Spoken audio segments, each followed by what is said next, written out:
a hablar de la violencia vicaria y vamos a dedicarle por fin un video completo específicamente a este tema porque me doy cuenta de que es un término que se usa cada vez más, que se emplea cada vez más y nadie sabe qué chota es. La gente tiene una verdadera ensalada en la cabeza con respecto a este tema, incluso la gente que diríamos de nuestro lado. Y la columna vertebral de esta confusión viene de la siguiente pregunta: ¿existe la violencia vicaria o es un invento del feminismo? Sí, existir existe. Lo que es un invento del feminismo es la definición que le dan. Buena gente, bienvenidos nuevamente a mi canal del horror. Yo soy Valentina Ortiz y hoy vamos a hablar de esto. En México ya tienen aprobada una ley vicaria. En España, en el año 2021, se legisló sobre la violencia vicaria en la Ley Rhodes, la nueva ley de infancia, en la que al mismo tiempo que prohibieron el uso del concepto de alienación parental, que está ampliamente documentado, le dieron un marco legal a la violencia vicaria, que es un invento ideológico sin ningún tipo de sustento en la forma en la que lo utiliza el feminismo. Acá en Argentina, ya hace bastante tiempo, Mónica Macha presentó un proyecto de violencia vicaria. ¿Quién carajo es Mónica Macha? Bueno, feminista profesional y esposa de... es la mujer de Martín Sabatella, que por suerte todavía no fue a ningún lado, pero que en una jornada que organizó en el Congreso para hablar sobre su ley de violencia vicaria, invitó al pajero y mentiroso profesional de Enrique Stola, que es el psiquiatra que le hizo un informe fraudulento presuntamente a Thelma Fardín, y a la ex esposa de Pablo Ghisoni, el tipo que hace un par de semanas estuvo en todos los medios de comunicación porque su hijo grabó un video contando cómo esa misma madre lo manipuló hasta el hartazgo durante años para inculpar a su padre de un delito que no cometió. Yo le hice una entrevista e hice una cobertura completa de ese caso acá en mi canal, por si no lo vieron todavía. Ese tipo en ese evento dijo esta hermosa bonanza. He visto que muchas compañeros, compañeras, fundamentalmente compañeras, están pidiendo que se legisle sobre la violencia vicaria, pero no se puede hacer, o sugiero que no se haga una ley solo de violencia vicaria.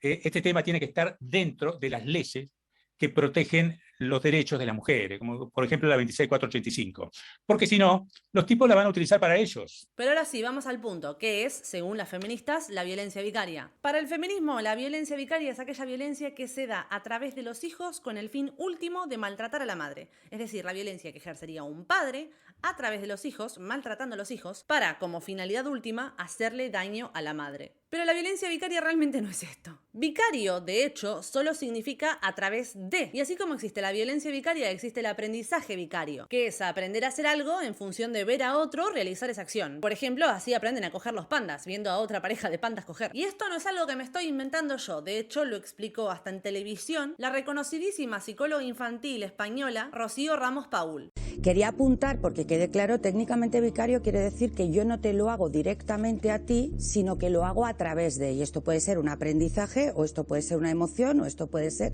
lo hago a través de. Luego, técnicamente, vicario es si el objetivo, siempre que el objetivo sea hacer daño al otro, para que quede claro. O sea, que no entonces, está únicamente enmarcado en el contexto de la violencia de género. Últimamente lo hemos enmarcado en violencia de género, pero técnicamente desde mi campo estoy hablando... Desde la psicología. Desde la psicología, claro. Vicario es a través de... Y hubo una época donde yo me obsesioné muchísimo con este tema para saber de dónde carajo había salido el concepto de violencia vicaria específicamente. No aprendizaje vicario, no emociones vicarias, no, violencia vicaria. Y en mi proceso de rastreo, la primera mención que encontré a la violencia vicaria en el mundo académico es en un paper del año 1996, titulado Vicarious Violence, Spatial Effects on Southern Lynchings from...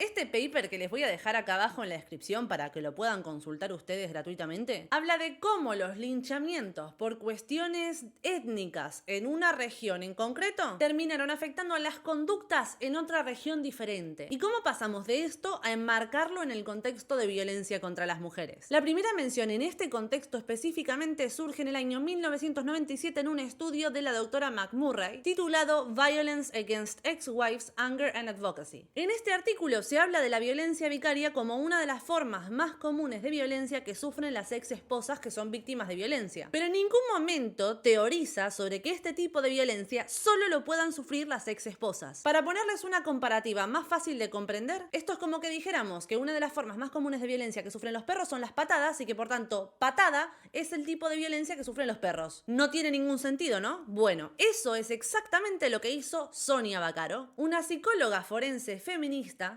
argentina, perdón por eso, muy bien conectada en las redes de organización de feministas alrededor del mundo, que no solo dice tener un documento fundador del concepto de violencia vicaria que nunca nadie jamás fue capaz de encontrar, los reto a que dediquen su vida entera al objetivo de encontrar ese documento fundador y les aseguro que no lo van a encontrar, sino que además resignificó este concepto, lo dotó de un componente de género y lo registró como marca registrada. ¿No me creen? Esto es de su propia web. ¿Ven la pequeña R que hay al lado de vicaria? Vamos a leer su definición. Todos los días vemos como hombres que durante el matrimonio no se preocuparon ni interesaron por sus hijos, al momento del divorcio solicitan la custodia compartida, un régimen de visitas amplio y algunos solicitan la custodia plena, solo por su afán de continuar en contacto con la mujer y continuar el maltrato, ahora a través de los hijos y las hijas. A este fenómeno lo he denominado violencia vicaria, marca registrada, como si tener un título de psicóloga te habilitara a resignificar un concepto ampliamente avalado en el mundo de la psicología.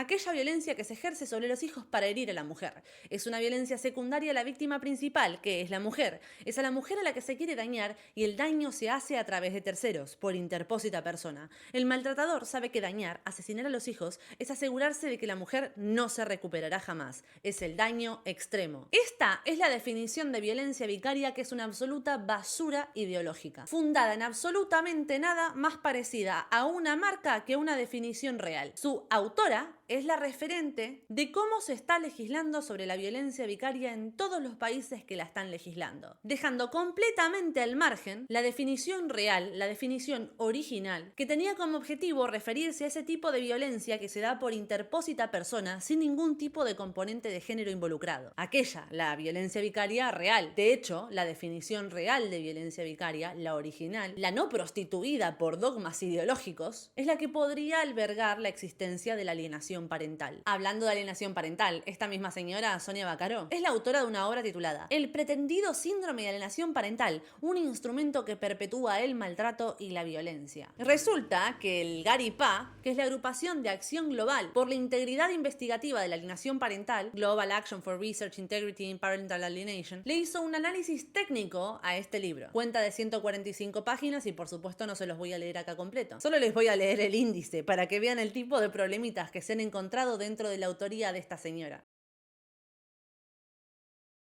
Ausencia de metodología, problemas en la citación de la información, citas sin referencia bibliográfica, citas extremadamente extensas, información y afirmaciones falsas o engañosas, liga rota, no encontrada, inexistente o alusiva a otra temática, historias presentadas falsamente como estudios de caso, indicios de plagio identificados en la revisión visual, evidencia de plagio de las fuentes consultadas, análisis de originalidad a través de software antiplagio, autoplagio demostrado y por último, ataques ad hominem en el capítulo 7, el marco teórico de Richard Gardner. ¿Quién es Richard Gardner? La primera persona que acuñó el término de alienación parental. Un tipo al que las feministas se han cansado de desprestigiar tratándolo de pedófilo. En corto, es falso. Sería muy largo explicar todo el contexto de cómo surgió esto acá. Les resultaría muy aburrido y si hago un video específicamente de eso no lo va a ver nadie porque yo a ustedes ya los conozco. Pero si les interesa les voy a dejar una nota acá abajo, publicada en el Consejo Canadiense de Derechos de los Niños, fechada en 1999, que explica un poco toda la mentira. Pero a grandes rasgos nunca fue denunciado, mucho menos condenado. Todo surge de una interpretación maliciosa y descontextualizada de algo que una vez el tipo escribió que no tenía nada que ver con eso. Así que las mismas tipas que te van a hablar del falso síndrome de alienación parental son las mismas que a su vez le van a dar toda la credibilidad a la fumada de definición de violencia vicaria de Sonia Vaccaro. Antes de irme, recuerden que si ustedes no quieren que me cague de hambre, acá abajo hay unos 3 puntitos o también hay un botón directamente, no sé dónde estará en su teléfono o en su computadora, que dice super gracias o super thanks o algo por el estilo, donde les va a permitir hacer un comentario destacado haciendo una pequeña aportación económica a este canal para ayudarme a que este canal siga subsistiendo y que también acá abajo en la descripción van a encontrar otras formas en las que pueden colaborar con el canal. Y de repente, si no tenés un mango o estás muy rata, también podés suscribirte al canal y darle un me gusta al video y compartirlo con la gente a la que le creas que les puede llegar a interesar. Con eso también estás colaborando. Con esto me despido y los amo. Cabeza de pollo.